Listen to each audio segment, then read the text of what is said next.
Funciona esto.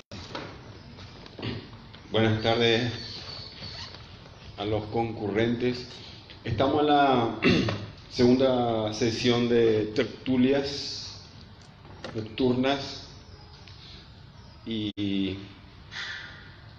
cambiamos de escenografía para la ocasión. Y nuestro invitado es Lorenzo Zucolillo, que le pido disculpas ahora también, que lo tomamos muy sobre la marcha, pero con su gentileza y generosidad aceptó estar acá hoy en este tema que es fascinante, ¿verdad? El arte y el poder. Y para empezar, qué sé yo, tendría que al invitado dar algo de su currículum. Yo le solía leer en su blog, donde suele escribir sobre todo tipo de arte, sobre la escena de arte paraguayo sobre todo, ¿verdad? Que no me acuerdo, ¿verdad? Así me acordar el nombre del blog. Nunca leo en el blog. Nunca leo. Pero ya me acordaré, después me fijo en internet. Y es crítico de arte, profesor de arquitectura y es un amigo, está con nosotros acá. Yo tendría que hacer una intro para que él exponga después y el tercer movimiento sería la conversación con ustedes, ¿verdad? Estuve leyendo esta tarde un tormenta de ideas sobre el tema que nos envió él a mí y a Monse. Y más o menos a partir de eso ya intenté hacer una intro de lo que él va a presentarnos para conversar después, de lo que pude absorber. Así me ayuda. No, es muy interesante todos los borradores. Hay varias teorías sobre los borradores, ¿verdad? Que no voy a tocar ahora el tema de los borradores, pero Vamos a tocarle el retiro porque se fue el sonido. se fue el sonido, bajé. Ahí hablamos. Hola, Ahí. Ese como rockero. Rubén Rodríguez, Qué guay. volvió, se va y viene, bueno, como las ideas. Quería decir sobre arte y poder. Sí, son dos conceptos que así de entrada uno queda así anonadado, ¿verdad? ¿Qué puede decir sobre arte y poder? Tantas cosas se han dicho, ¿qué más puede uno decir?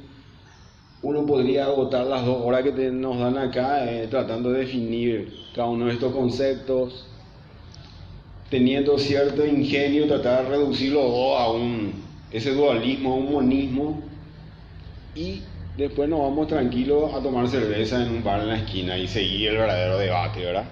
El debate de la vida. Pero, claro, proporcionar un concepto para la conversación es la idea de las tertulias, ¿sí? Tener la posibilidad de hablar y de tirar ideas. Javier tiene su presentación que es genial y va a ser más claro que yo. Lo que yo podría tirarle a unas cascaritas de banana, así lo veo ya un poquito más picado y se presta más para la conversación, ¿verdad? Creo que esa es la idea, ¿verdad? Una mayéutica a lo paraguayo, ¿verdad? Es más. Una dialéctica abajo, ¿verdad? Él en su borrador hablaba de arte. Para empezar, no le gustaba no el concepto, sino la palabra arte. Prefiere hablar de discursos visuales. Entonces ahí ya hay un cambio total de perspectiva. Ya en vez de mirarlo de arriba o de abajo, el arte, ¿verdad? Yo lo miro de abajo y estoy en la Plaza Uruguaya mirando la estatua de Robasto, por ejemplo, la idea de arte, ¿verdad? Uno abajo y la escultura arriba siempre, ¿verdad? El caballo, el mariscal, ¿verdad? Esa es la idea de arte que tiene la gente común, ¿verdad? Uno está abajo mirando arriba algo, ¿verdad? La idea de mausoleo también, que después creo que está por ahí, que él menciona, el yuyal y el mausoleo, que es muy interesante. Después poder, ¿verdad? De repente es un concepto más fácil de enfocar, ¿verdad? Poder. Sí, él lo toma por el lado, digamos, que nos va a encantar a todos porque tenemos donde decirnos, ¿verdad? Foucault. Pero el poder también, pero el arte no es también poder. ya podemos tirar ahí, ¿verdad? Porque qué sé yo, un albañil que le piropea a una chica que pasa, qué sé yo, es vulgar, pero si eso se hace en un contexto, digamos, artístico, puede ser considerado como una performance, puede ser considerado inclusive un gesto que denuncia cierta situación social o patriarcal. Entonces, el arte de alguna manera también no es ya un poder. Todo lo que diga el arte ya de alguna manera no se le permite todo, como diría un freudiano, no es el habla auténtica, no es el inconsciente de la sociedad. Cuando el arte habla, no está hablando realmente el ser auténtico de una sociedad. Y el poder sería el que quiere meterle en una cárcel, una reja, conceptualizar el arte. Ahí podemos tener un choque bien separado, ¿verdad? El poder como lo malo y el arte como lo bueno. Una visión más romántica. El arte lo bueno y el poder lo malo. Pero ¿qué poder? Pero si el artista es rico, Picasso es rico, ¿qué? Los nazis tomaron París y Picasso se rendían a sus pies, los nazis. Oh, maestro, quiere el castillo de la Rochefoucauld, lléveselo, lleve todos sus cuadros y siga pintando. La guerra continúa y el arte también continúa. Ah, buenísimo. Y el dinero, ¿verdad? El dinero. Eso está en el borrador de Javier, todo lo que me pasó esta tarde. Todas las ideas que se me están ocurriendo. No, esas no están. Está en el borrador. Pero me Claro, gustaría que estén, ¿verdad? pero en el sentido del positivismo lógico, ¿verdad? Las ideas no están en las cabezas. Pues si estuvieran en las cabezas, nunca nos enteraríamos. Las ideas están afuera, en el exterior, justamente, y la idea es la conexión entre las cabezas. Porque si estuvieran en las cabezas, nadie sabría qué está pensando. Obviamente, es una cosa social, ¿verdad? Como intentan hacer las tertulias. Otra cosa que recuerdo ahí del texto y ya les dejo con Javier, daba un ejemplo del arte como secuestro. En algún momento mencionando una película creo que de Cuarón, ¿verdad? Basada en una novela que todos habremos visto alguna vez de madrugada por un canal de cable. Que es una anécdota muy frecuente, ¿verdad? El artista rico, de buen gusto, que consigue por todos los medios posibles, inclusive lo económico, no solo lo económico, sino usando medios no santos, el crimen, para guarecerse en su habitación con las obras de arte más excelsas del planeta, ¿verdad? Que es lo que aparece en la película de Cuarón, los niños del mundo. Niños del hombre. Niños del hombre. Yo creo que anoté mal. Pero esa situación que aparece en la película, que es una película distópica, supuestamente en un futuro, una Inglaterra fantástica, futurística, contrautópica, ha sucedido siempre se ha hablado de que todos los cuadros que inclusive vemos en el museo son falsos. No sé si lo soñé eso, sino los auténticos están en manos de, qué sé yo, Bill Gates creo que compró un cuadro famoso, ¿no? Tiene ahí que si los millonarios tienen los auténticas obras de arte y para el pueblo, por supuesto, los falsos. Da para una novela eso también. Pero creo que generalmente los benefactores, los multimillonarios, qué sé yo, tienen los cuadros. Eso es así. Yo creo que no es fantasía, eso es real. Nos lleva otra vez la pregunta, ¿qué es el arte? No podemos concebir como que la resistencia al poder político, qué sé yo, a Cartes, a Marito, al dinero. No, porque el arte también, qué sé yo. ¿Quién le vende los cuadros al Palacio de Gobierno? ¿Verdad? El Palacio de Gobierno tiene los cuadros de los grandes artistas paraguayos. ¿Quién le vende? ¿Verdad? ¿Quién es el curador? ¿Quién es el cerebro? ¿Qué cuadro va a estar acá? ¿Qué cuadro no va a estar ahí? Es decir, entonces, la desconfianza crece, ¿verdad? El arte es como un tembiguay del poder. Estaba ese borrador en algún momento dado, ¿verdad? Esa idea. el tembiguay del poder. Sí, O tenemos ahí el arte como tembiguay del poder o cuestionador. como cuestionador, que es un lugar común, ¿verdad? Que hay que demostrarlo más bien. Yo planteaba como, no está ahí eso, ¿verdad? Pero de repente barajar todas las posibilidades de ese dualismo. La idea de la tertulia es esa. Y un último punto que recuerdo de tu texto es que el tema de la escena local, es decir, cuando hablamos de el arte en Paraguay, hay como una asexia también. Me da la sensación, ¿verdad? Que cuando hablamos, qué sé yo, de Malevis, qué sé yo, Akenatón, la escultórica griega, usamos un tono, pero cuando hablamos de lo cercano, de lo nuestro, hay una resistencia o hay una represión, podemos usar un término psicoanalítico también. ¿Por qué? No sabemos, pero estaba en el texto también.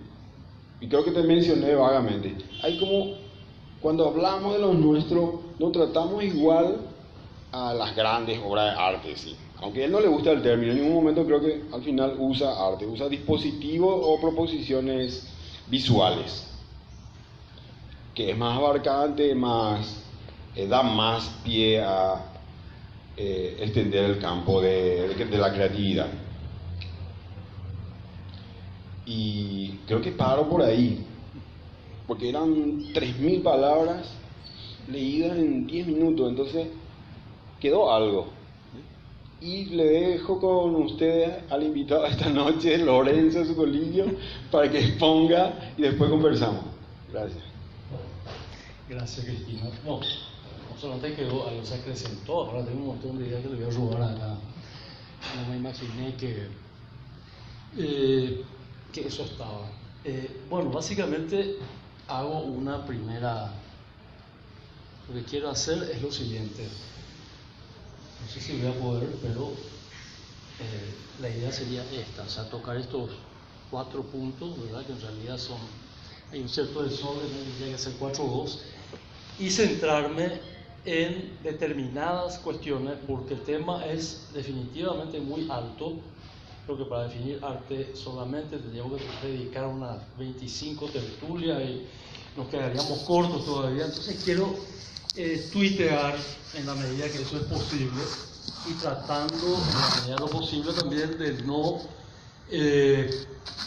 degradar tanto o de no simplificar tanto los temas en esa operación del tuiteo y de sintetizar, de comprimir, ¿verdad? Pero básicamente el plan por lo menos es definir primero qué es, qué podemos entender o cómo yo puedo entender, no hablo por mí, o acotar lo que puede ser arte y lo que puede ser poder. Segundo, el tema el que está tachado, en verdad está tachado. Después, hablar de poder en los mismos términos, o sea, qué puedo entender yo acotando a los efectos de no venir con un zapallo insoportable, porque corto es pesado y largo va a ser más pesado. Luego hablar dentro de lo que es poder de 2 tipos de poder, uno que es intracampo y otro extracampo. Y finalmente ver rápidamente algunos estudios de caso, algo por el estilo.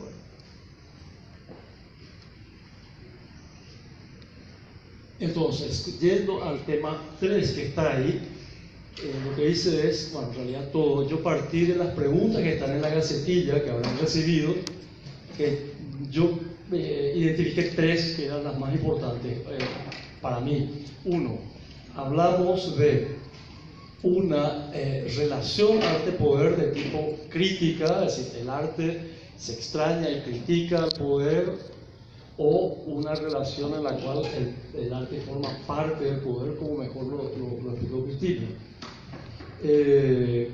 Y yo creo que, como decía el policía, se dan ambas las 2 cosas. Es decir, por un lado,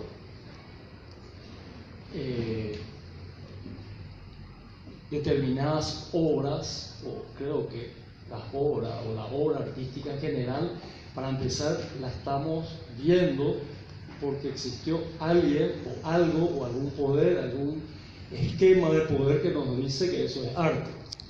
Punto número uno. Entonces, o sea, también, no quiero decir solamente es una cuestión de poder, pero en gran medida depende de que alguien realice la inscripción discursiva y alguien visibilice esa obra, y esa visibilización pasa por relación con el poder.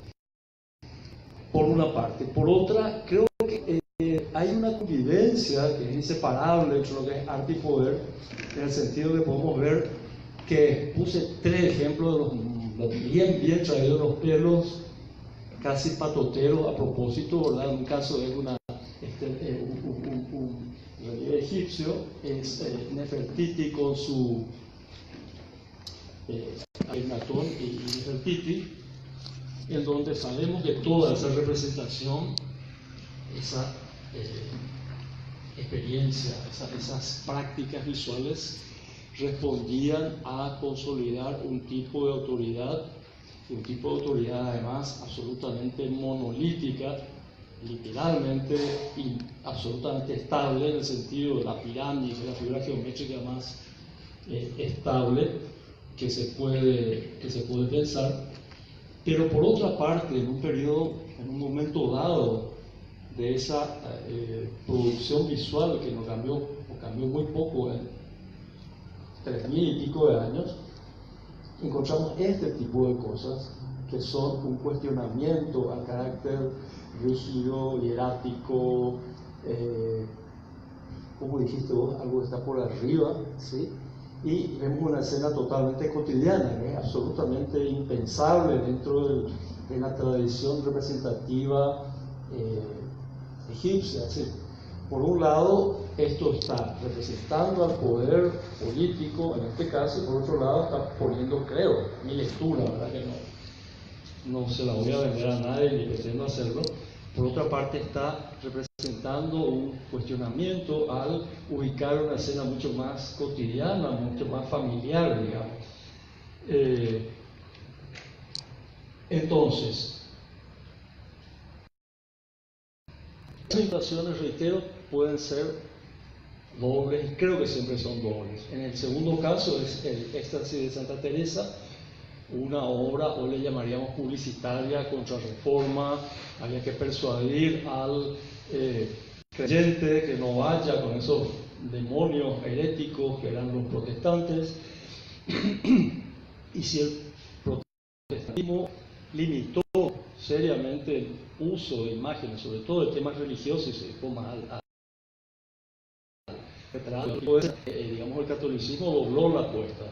O sea, había que tener una imagen persuasiva, fácilmente comunicable, y es irónico porque para los parámetros, no de ahora, hoy vemos esto, wow, o sea, Bernini, esta de Santa Teresa, genial, aparte técnicamente impecable y todo eso, pero esta es en comparación a ciertas obras renacentistas, es un panfleto. Es decir, tiene una funcionalidad absolutamente clara, que es la persuasión, de ahí el uso de los elementos auxiliares. Había que tener otra imagen para verlo mejor, les pido disculpas. El claroscuro,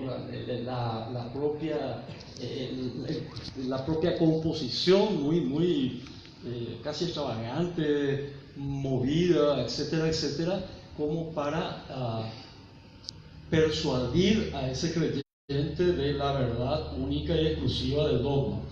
Pero por otra parte, y esa es una interpretación un poco herética mía también, Bernini está haciendo que una santa tenga un orgasmo en una iglesia, lo cual me parece bastante terrible, digamos, porque si vemos, googleé el close, no quiero ser mal pensado o sexópata, pero obviamente el éxtasis religioso y el éxtasis erótico tienen como mucha vinculación en esta obra, creo.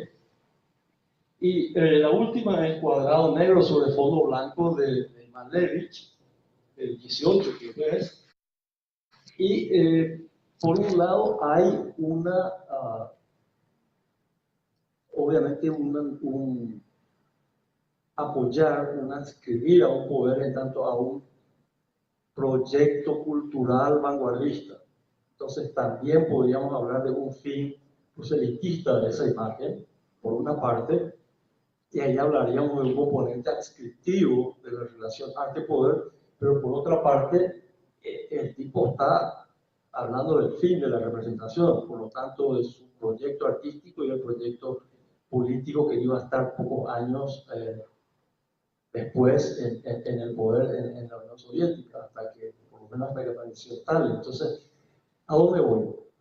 Esa ambigüedad es como inherente, yo no sé si es del todo mala, de mantener, yendo así con temas, vinculaciones arte-poder, de mantener esa doble actitud constantemente.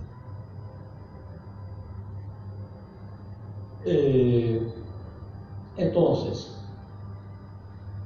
cuando hablamos de poder, yo lo que intenté hacer es, dentro de ese esquema, partir de dos situaciones para intentar aproximarme operativamente y además provisionalmente a lo que podría ser poder vinculado a lo artístico. Por un lado, si presuponemos un campo artístico autónomo, eso es Pierre Bourdieu, que estoy citándolo mal, digamos, entonces las relaciones de poder se darían entre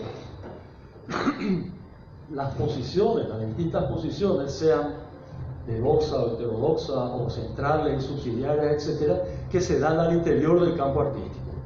Eso, reitero, en un escenario de autonomía del campo. Ahora, en un escenario de heteronomía del campo, es decir, un campo que no es autónomo, un campo que está colonizado o gobernado o subsidiario a las lógicas de otros campos, el religioso, puede ser el caso de Bernini, o el político, el caso de Stalin, o el económico, un poco lo que pasa hoy, ¿verdad? O que fue siempre, no sé.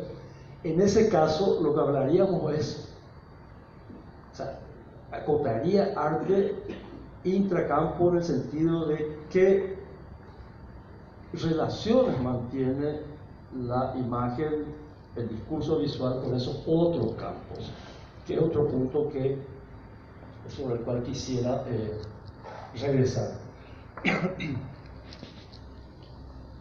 Luego, entonces, para hablar de una situación de, regresando a eso que había dicho, de una situación de coexistencia dentro del campo, dentro del arte, y a veces simultáneas o intermitentes de crítica y de ascripción, quisiera referirme a lo que son las relaciones intracampo y ir a lo que denominó, bueno, está ahí escrito, la escena local, ¿verdad? Entonces habría como los unos y los otros, o sea, no veo ningún problema en decirlo, o sea, hay una posición que yo entiendo, no solamente yo entiendo como central, y hay varias otras posiciones que son subsidiarias dentro del campo, ¿sí?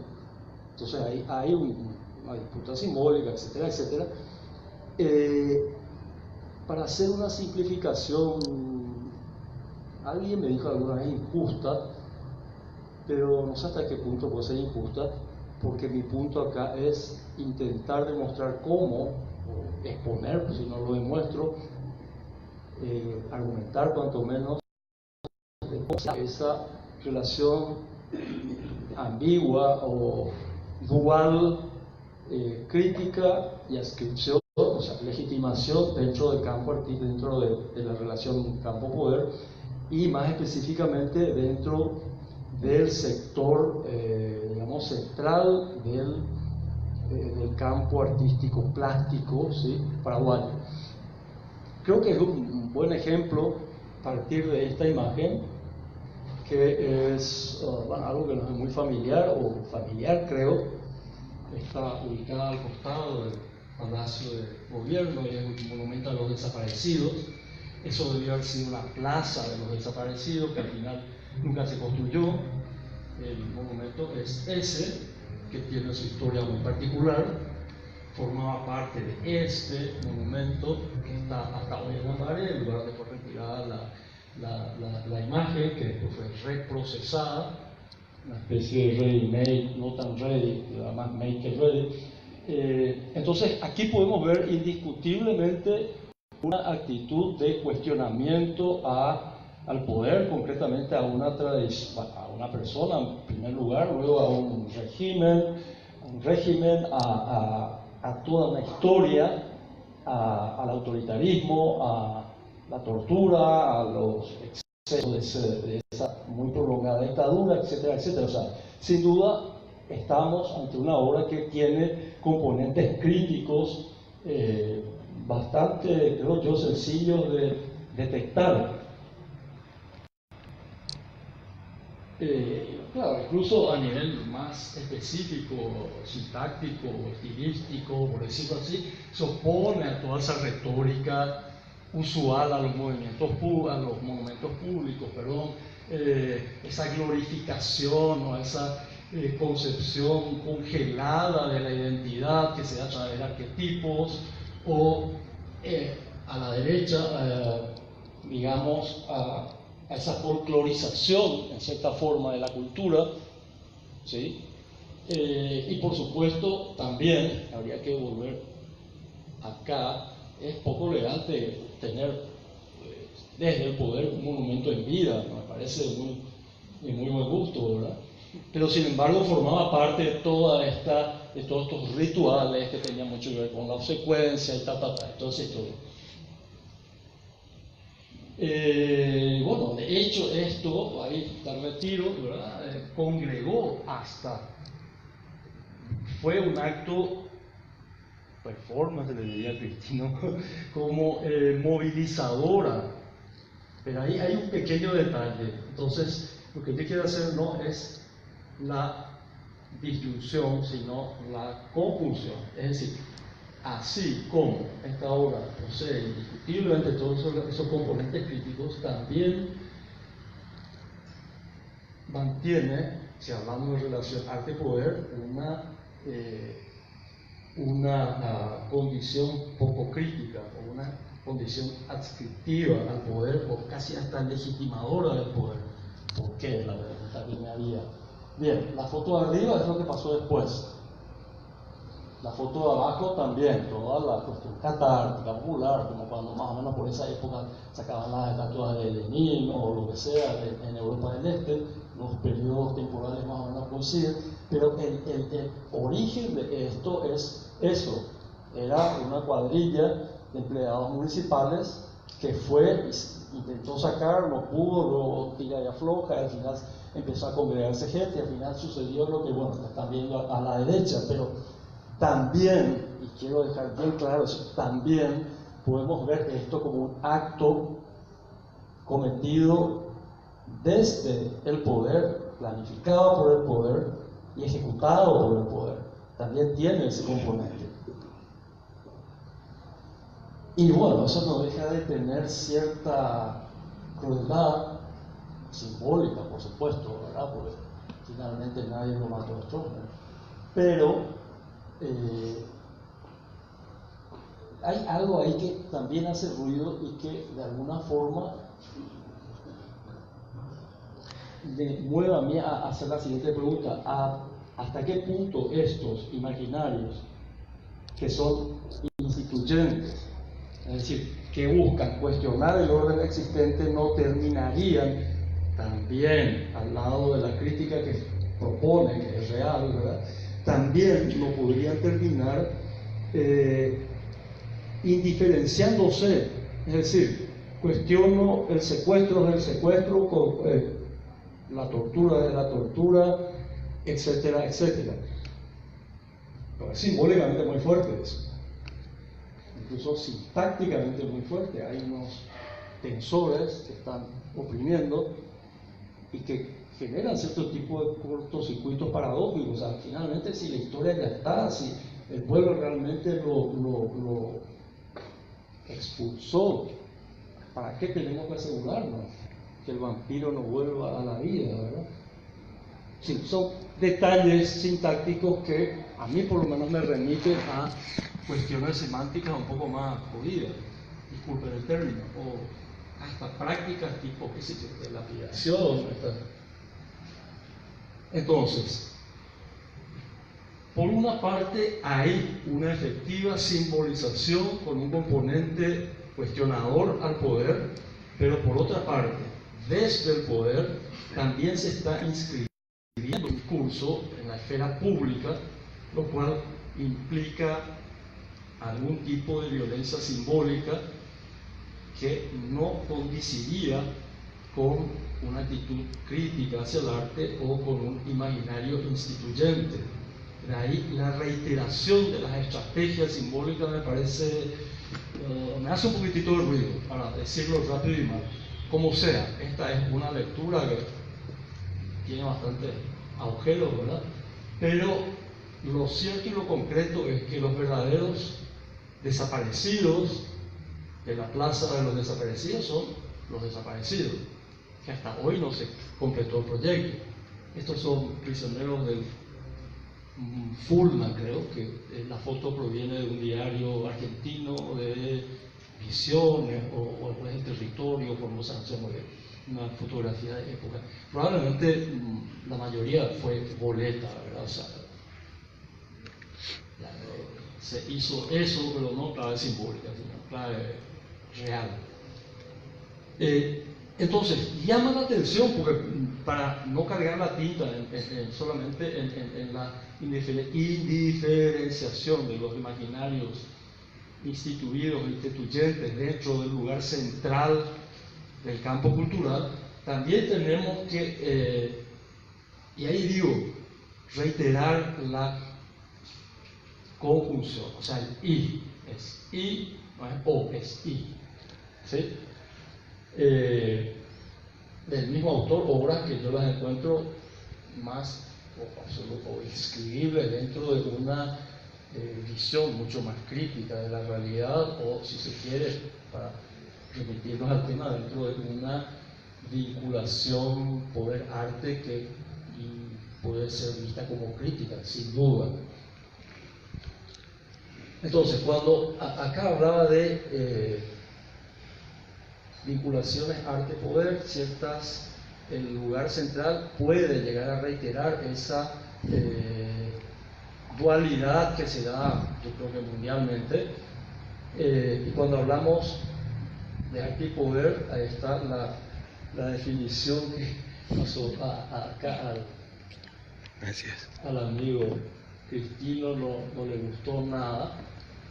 Esta está en YouTube, ¿verdad, Javier? Esta de la izquierda. La película del documental del inglés. Esa está en YouTube. ¿Sí? Esa es fantástica, esa película es. Entonces, básicamente, cuando hablo de poder, me pareció útil utilizar la noción de Foucault de dispositivo. Es decir, creo que a partir de las palabras y las cosas, él encuentra, ahí hablaba, entiendo, de episteme, luego ve, y la episteme es básicamente lo discursivo, luego él ve que en realidad la episteme es un caso particular de una cuestión más general que se va a llamar dispositivo, que es un conjunto heterogéneo de cosas, discursos, instituciones, hasta planos arquitectónicos, edificios, etc. Es decir, el concepto de dispositivo incluye lo dicho y lo no dicho. Incluye, resumo muy mal, y yo me quedaría con discursos y prácticas, ¿verdad? Como dos componentes principales muy simplificados. Y si aquí hablamos de discursos, yo creo que también podríamos hablar de prácticas, salvando las grandes diferencias a la izquierda, justamente el documental que está en YouTube que mencionaba el amigo, y el nombre Cristina. El último dictador. Algo así. América. Sí. Algo por el estilo. De todas maneras, esto está, digamos, cropeado de una de las partes en donde el Fecha Feliz iba a saludarle al dictador. El besamano, Incluso había números artísticos, unos niñitos que estaban cantando, creo que cantaban, no sé, Corazón de Acero, coche artillero. En guaraní, toda esa historia, ¿verdad? Y habla de una vinculación también, en tanto práctica, ¿sí? Dentro de lo que es dispositivo, una vinculación poco crítica con el poder, que de alguna manera, salvando las grandes distancias, se vuelve a reiterar, se reitera mejor, en ocasión de un régimen, de un gobierno, por lo demás, injustamente interrumpido, creo yo, ¿verdad?, mediante un golpe de Estado, pero hay como una inercia, se arrastra, esa es la cuestión de la comunidad cultural, que saluda al primer mandatario, etcétera, etcétera. Reitero, no quiero ser injusto, no es lo mismo, pero hay algo, hay un resabio, hay una inercia, hay una cosa que también me hace ruido. Entonces, toda esa colación de intentar exponer esa condición dual, digamos, de las relaciones arte-poder, en tanto crítica, legitimación. Bueno, otras prácticas, ¿verdad?, en donde lo privado y lo público no se separan demasiado. Ahí entrega una donación del gobierno español a una institución pública, pero también hay doble, es un combo. Por un lado, en el mismo acto, en el mismo espacio público, desde la función pública, un gobierno se está entregando financiación para lo que es la municipalidad, o sea, lo colectivo, lo común, lo plural, y también para una institución privada, que por lo demás está muy bien, ¿verdad? Pero como se mezclan un poco los tantos. O sea, hay algo, esfera pública, esfera privada, parece que no. La gran idea de Descartes no era esa. No era la gran idea de Descartes. Lo público-privado, fusionar en un orgasmo infinito. Una especie de APP a la letra, a lo mejor, ¿verdad? Pero en todo caso no tan transparente, considerando que la ley de APP nuestra no es demasiado transparente, que digamos.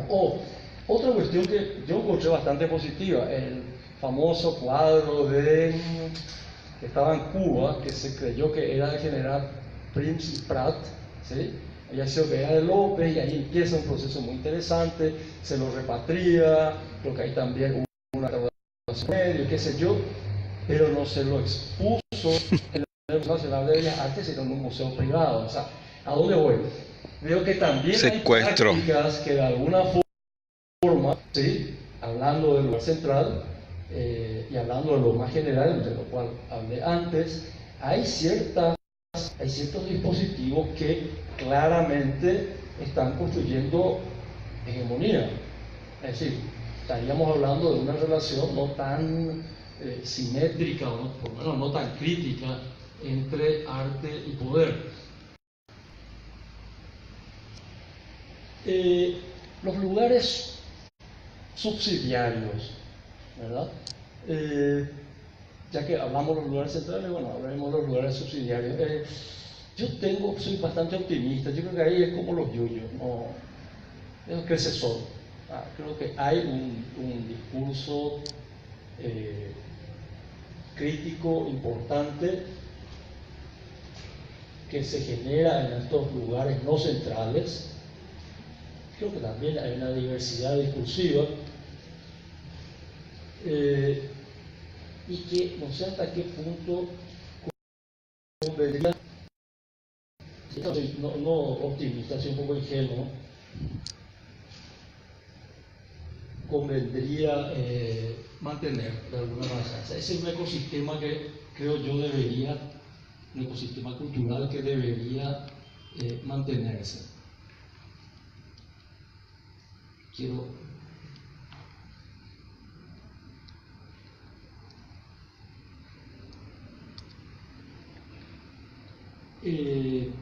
Por otra parte, si hablamos de vinculaciones entre arte y política, en función al discurso artístico, quizás, y eso lo traigo como una pregunta casi a ustedes, hasta qué punto no se podría hacer un paralelo entre lo que es las relaciones críticas entre arte y política, eso por un lado, y las prácticas del humor político por otro. Es decir, ambas creo que solamente se pueden realizar desde un lugar subsidiario. O sea, el poder no se va a farrear a sí mismo, el poder no se va a cuestionar a sí mismo, el poder no se va a criticar a sí mismo.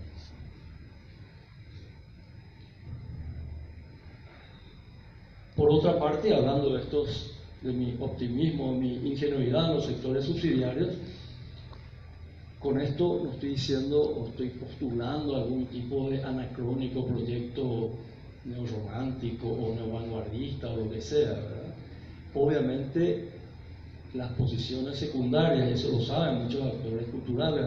Hace muy poco tuvimos una reunión interesante allá a unos metros, nos invitaron y agradezco,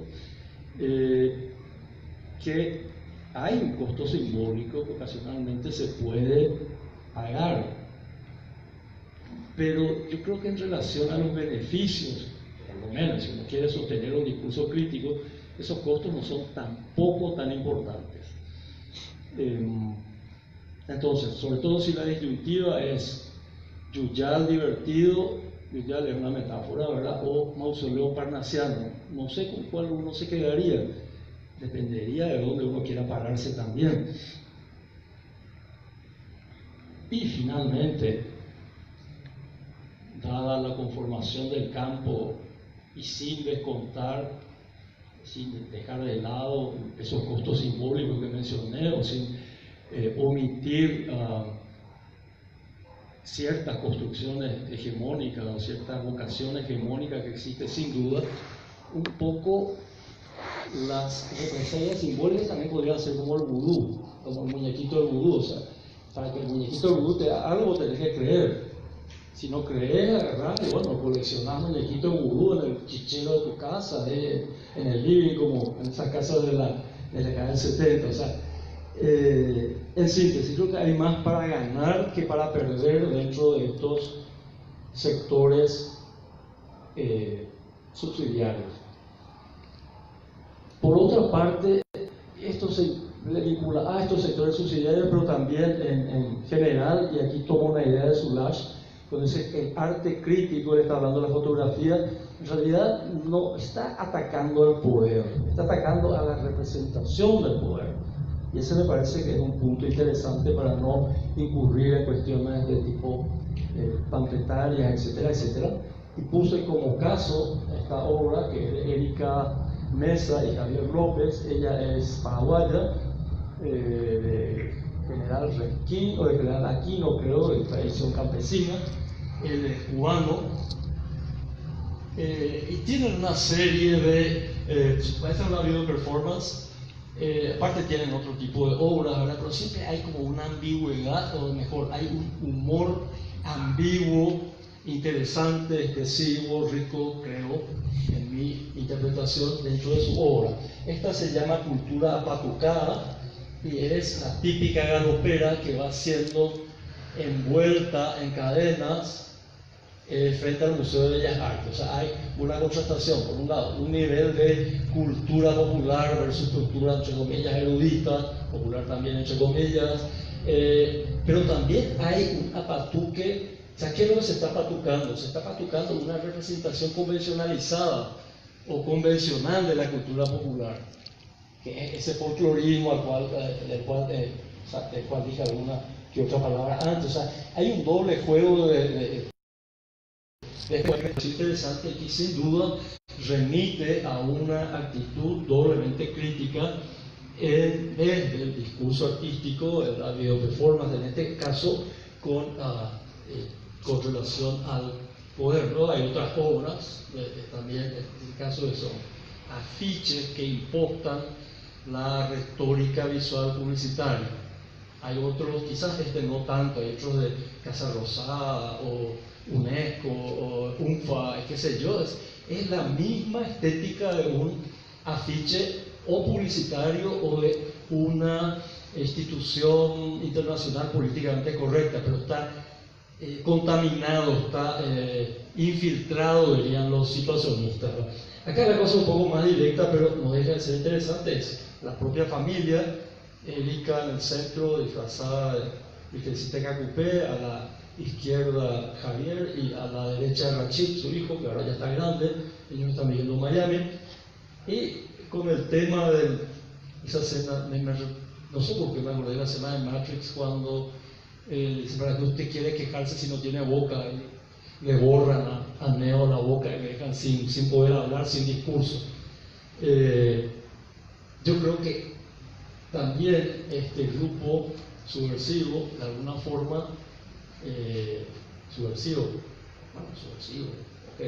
de alguna forma está siendo funcional al establishment porque borra, anula cualquier otro tipo de reclamo absolutamente justo, o aún más, criminaliza los movimientos campesinos, ¿verdad? Porque todos los campesinos son terroristas, son guerrilleros, entonces es la excusa perfecta para tapar una situación terriblemente desigual de la tenencia de la tierra en Paraguay, en donde creo que el 2 o el 3% poseen el 80% de la superficie, o sea, es bastante complicado.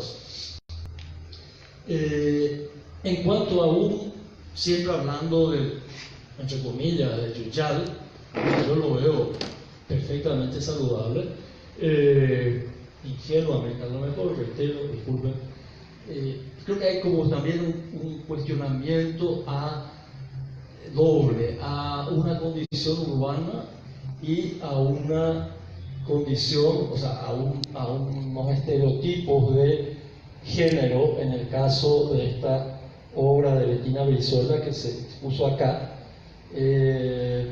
son los atributos masculinos, digamos, ¿sí? El homo faber tiene ese doble sentido, o sea, ser humano que hace algo, pero también hombre que hace algo, o sea, la mujer está más se la remite más a otro tipo de acción, o sea, que las nenas juegan con herramientas, ese tipo de cosas, ¿verdad? Entonces hay ese juego y que se produce en un espacio perfectamente institucional, instituido, si se quiere, como este, y no veo nada de malo con que sea instituido. Y bueno, la muestra también iba de pequeños dramas urbanos, hacían a todo, guarda mi lectura, disculpen, puedo colgarme un poco con esto, hace a una desimbolización del espacio urbano, en donde lo pragmático, incluso eso pragmático que toma forma de privado pragmático, va erosionando la esfera pública. En el caso de San Martín, que cuando se hizo el viaducto tuvo que ser transformado, y el pobre San Martín parecía, no sé, simbólica, fuerte, heroica, histórica, y lo llevaban, lo traían, lo ponían, lo sacaban, o sea, para intentar resumir, el monumento como excusa, era un video en realidad, todos los avatares del traslado del santo como excusa para nombrar, al lado del discurso de la propuesta de género de esa muestra, también una erosión de la esfera pública en la ciudad, y bueno, etcétera, etcétera. No voy a detenerme, estoy dando, disculpen, ejemplos muy parciales, puntuales de esos otros discursos. O otra muestra, porque la foto está tomada al revés, snapshot, me refería antes a que no se cuestiona, el arte no cuestiona el poder, creo, lo dice Soulages, me parece una hipótesis plausible, cuestiona las representaciones